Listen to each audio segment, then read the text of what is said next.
ரத்தினசிங்கம் உள்ளதுடன் வடமாகாண காணொலிக்கான மக்கள் அழைப்பின் தலைவர்.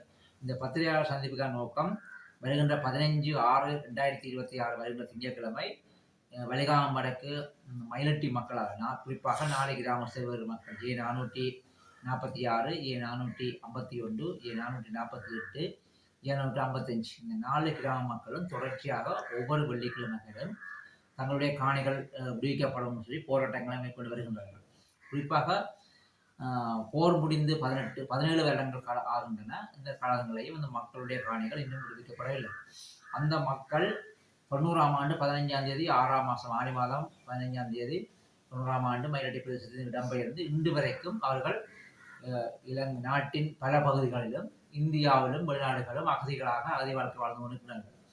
அந்த வகையில் குறிப்பாக அந்த 4 கிராம சேவை பிரிவில் J448, J455 முழுமையாக அது விடுவிக்கப்படவில்லை. முழுமையாக இராணுவத்தின் புராண கட்டுப்பாட்டில் அந்த காணிகள் இருக்கின்றது. அதே போல் J446, J451 3 2 பங்கு காணிகள் இராணுவத்திலும் இருக்கின்றது. 1 பங்கு காணிகள் விடுவிக்கப்பட்டிருக்கிறது. அந்த மக்களுடைய காணிகள் மக்களுக்கு வழங்கப்படும் என்பது காணி மக்கள் மிக தெளிவாக இருக்கின்றது.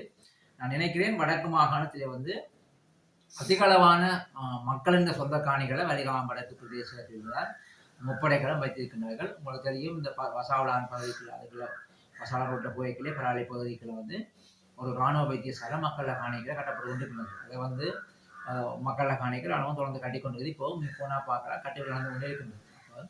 மக்களுடைய காணிகளை யுத்தங்கள் முடிஞ்சு 17 வருஷம் ஆகியும் அந்த அரசாங்கம் இன்னும் காணியை விடுவிக்க நோக்கம் அவர்களுக்கு இல்லை. இந்த அரசாங்கம் கடந்து வந்த 3 தேர்தல், குறிப்பாக ஜனாதிபதி தேர்தலாக இருக்கட்டும் அல்லது பாராளுமன்ற தேர்தலாக இருக்கட்டும் அல்லது உள்ளூராட்சி சபை தேர்தலாக இருக்கட்டும், 3 தேர்தல்களையும் அவர்களுடைய தேர்தல் விஞ்ஞாபனத்தில் அவர்களால் சொல்லப்பட்ட மிக குறிப்பாக சொல்லப்பட்டது சில விஷயங்கள். அது ஒன்று பயங்கரவாதத்திடம் தாங்கள் நீக்குவோம் வேண்டும். அதே போல தாங்கள் ஆட்சிக்கு வந்தால் மக்களுடைய காணிகள் மக்களுக்கு வழங்கப்படுவோம் என்று சொல்லி ஒரு கோஷத்தை வச்சுத்தான் அவர்கள் வந்தவர்கள். அதை நம்பி பல மக்கள் இந்த தங்களை காணிகள் கிடைக்கும் என்று சொல்லி அவர்களுக்கு வாக்களித்து அவர்கள் இன்றைக்கு அந்த அரியாசனத்தை அமர்த்தியிருக்கிறார்கள். இன்று வரைக்கும் எந்த காணியும் விடுவிக்கப்படவில்லை.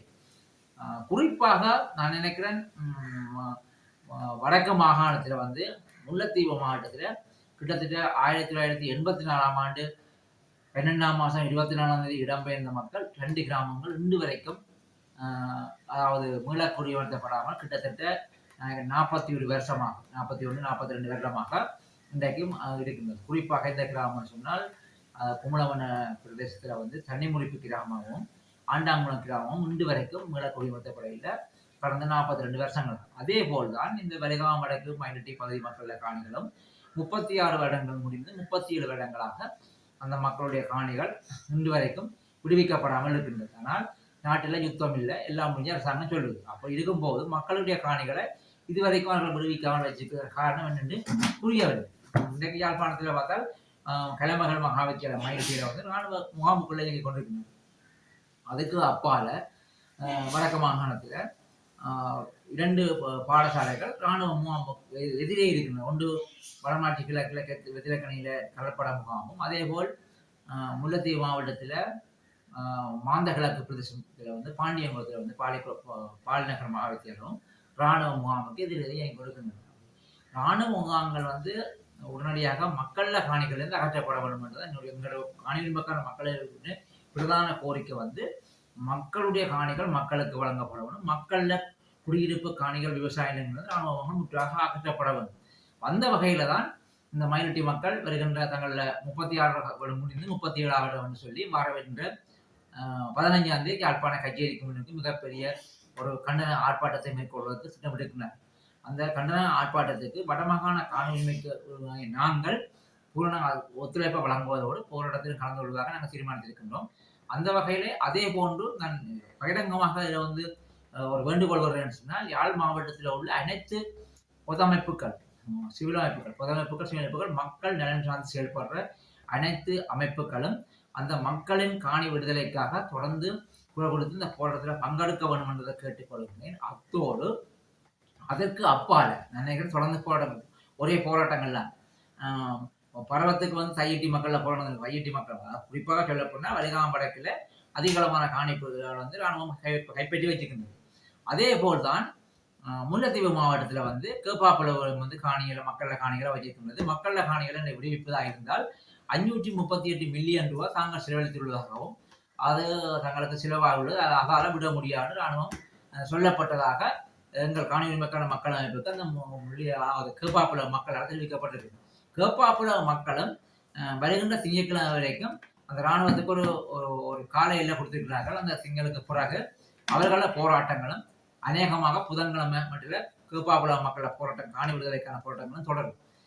மக்கள்ல காணிகள் மக்களுக்கு விடுவிக்கப்பட வேண்டும் என்பதில் காணி உரிமைக்கான மக்கள் அமைப்பு அது இங்க மட்டுமில்லை, பொதுவாக இலங்கையில தமிழ், சிங்கள, முஸ்லிம் மக்கள் அனைவர் என்ற காணிகளும் விடுவிக்கப்பட வேண்டும் என்பதில் காணி உரிமைக்கான மக்களை மிக தெளிவாக இருக்கின்றது.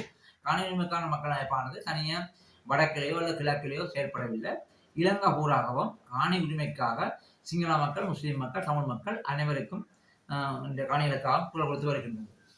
எங்களோட போராட்டங்கள் வந்து மக்கள் எங்க போராட்டம் செய்கிறார்களோ அந்த இடத்துல எங்களுடைய போராட்டங்களும் எங்களுடைய பங்களிப்பும் முழுமையாக இருப்பதை கேட்டுக்கொண்டு இந்த போராட்டம் வந்து வெற்றி பெற வேணும், அந்த மக்கள காணிகள் விடுவிக்கப்பட வேண்டும் என்பதை கேட்டு இந்த போராட்டத்துக்கு குறிப்பாக வடக்கு மாகாணத்தில் உள்ள அனைத்து சீரமைப்புகள், பொதமைப்புகள், மக்கள் நலன் வந்து செயல்படுகின்ற தமிழ் தேசிய செயற்பாட்டை கலந்து கொண்டு இந்த மக்கள போராட்டத்தை வெற்றி பெற செய்வதற்கு அனைவரும் ஒத்துழைப்பு என்று கேட்டு கொள்கிறேன். இந்த மாநாடு ஊடாக அத்தோடு உங்கள் எல்லாருக்கும் தெரியும் இந்த நாட்டில் பல பிரச்சனைகள் இருக்கின்றது.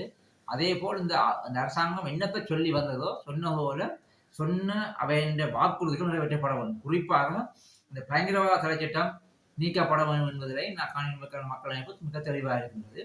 இதே போல் எங்களுக்கு பக்கத்துணையாக வந்து சிங்கள சகோதரர்கள், சிங்கள சீரமைப்புகளும் இந்த மக்கள காணி விடுதலைக்காக போராடுகின்றார்கள்.